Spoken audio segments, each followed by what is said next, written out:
This phone sat next to me every single night for a year, right here on my desk, completely untouched while I researched the perfect YouTube setup on my computer.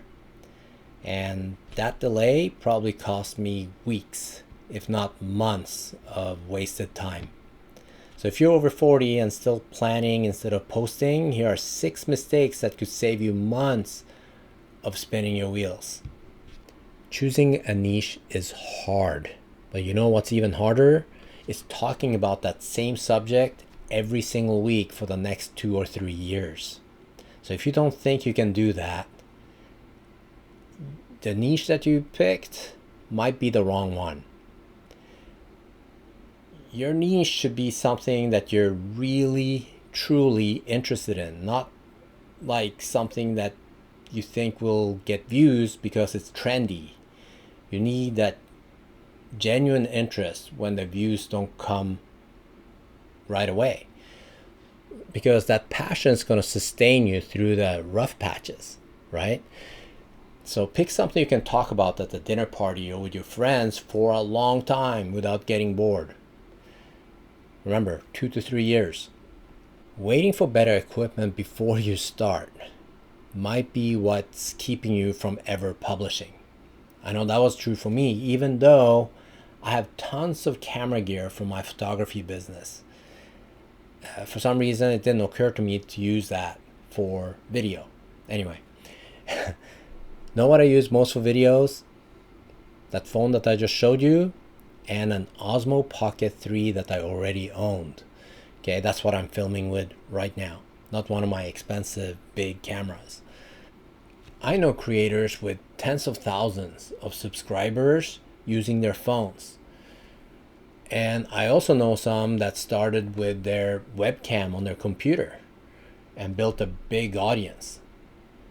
So video quality doesn't matter as much as you think. What does matter though is good audio. If you have poor audio quality, people are just not going to keep listening, right? Now, good lighting helps too, but neither fix unclear thinking or being straight up boring. So I recommend just using the camera app on your phone. That's the equipment that you already have in your pocket every day. So that's the one you start with. And focus on getting used to talking to that lens, right? Instead of thinking about buying new lenses or a whole kit for your new YouTube journey. So that's equipment handled. So let's talk about perfectionism and why that's the enemy of progress. Your first video doesn't need to be flawless at all. It just needs to exist. If I'd known this on day one, it would have probably saved me weeks of procrastination. I used to think that each video had to be perfect. You know, the audio, video, lighting, my outlines and everything had to be perfect. And of course, the video had to go viral because it was going to change my YouTube channel completely, right?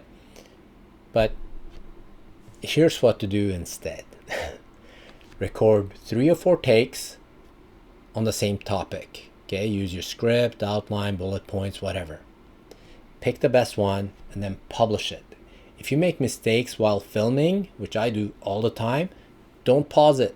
Just keep talking, okay? And then edit and post, okay? Edit afterward. Don't watch it back 17 times looking for flaws. Just edit it, like basic edits, okay? Just cuts. And then move on. Because your early videos are learning experiences. How to sound like yourself on camera, basic editing, figuring out what you actually want to say, right? Getting used to your voice and seeing your own face on the screen, stuff like that. And as they say, done beats perfect every single time. And don't run out of topics after video number 3. It happens. It happened to me. Here's the system that prevents that. I wish someone would have explained that to me right up front. But don't sit down to film and then – ask yourself, what should I talk about now, right? That mistake alone cost me a lot of time just looking at the lens and just going, what should I, what am I supposed to talk about today? It's a waste of time. So keep a list of video ideas. And when inspiration hits, whether you're driving, walking your dogs, doing dishes, in the shower, whatever, capture it right away, because you're not going to be able to remember it later. I can't remember anything 5 minutes from now. So I have to make sure that I write it down right away. So I recommend using the Notes app on your phone and create a document called Video Ideas. So next time you're walking your dog or, stuck in traffic or something like that, then you think, I should make a video about that. That's an amazing idea, right? Just take notes into your phone, right? Or record it using the voice to text feature of that Notes app. Having topics ready makes filming so much easier because you're not starting from scratch every single time. What about posting schedules, right? How often should you really post? Here's what actually works for busy people. And if you're like me, you have kids and everything, and your schedule's pretty tight because you're dropping people off, picking people up, and work and everything else, consistency is going to matter more than frequency. So for this channel, I'm committing to 1 video a week. On my other channel, I post daily shorts, but I really don't think that's sustainable over the long term because it's hard to film every day. So don't recommend that at all. Now, all the experts and gurus, they recommend weekly at a minimum, and more if you can handle it, of course. But here's the key. It's better to post weekly for a year than daily for a month. Makes sense, right? So pick a schedule that works with your actual life, works with your schedule, and write that down, put it on your calendar, treat it like any other important appointment, because that consistency is going to build momentum both with the algorithm on YouTube and with your skills. So this is one that actually kind of hits me deep, and that's getting depressed about low views. And here's the mindset that might help you out. I posted videos now that got 17 impressions and 5 views total since I started this channel. It's super humbling and it sucks, especially when you put in all that work, on filming and editing and everything, and YouTube decides not to show it, okay? But here's what to do. Stick to your schedule. Keep posting without obsessing over views and impressions, right? Don't look at those spikes. Just keep making the videos. The views are going to come as you get better and more consistent, but only if you don't quit. And I think every successful creator went through that particular phase, right? And the ones who made it just didn't stop.